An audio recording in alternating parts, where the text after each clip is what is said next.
Good evening ulit sa atin. Luto tayo naman ng mushroom soup. At syempre ang ating mushroom, bawang sibuyas, panggisa natin ang butter, flour, at sa pampalasa naman maglalagay lang ako ng salt, black pepper, thyme, at saka Maggi. At saka cooking cream.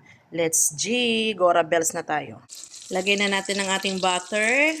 Antayin lang nating matunaw. Pag ganyan na po, pwede na natin ilagay ang ating bawang at saka sibuyas. Antayin lang hanggang maging little bit golden brown. Pwede na natin ilagay ang ating mushroom.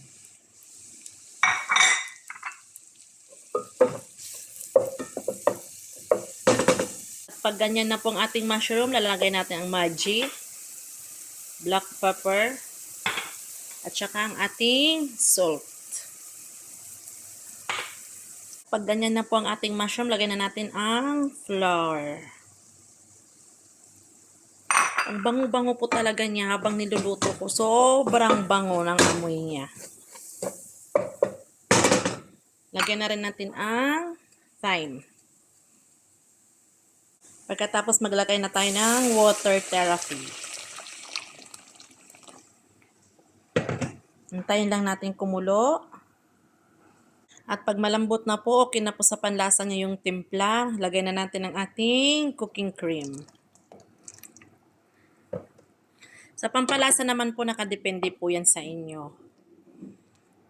Malapit na po ito sa katotohanan. Ako kasi tansya-tansya lang ako sa lahat ng mga spices ko. At ayan na po, ready na ang ating mushroom soup. Thank you, buyers!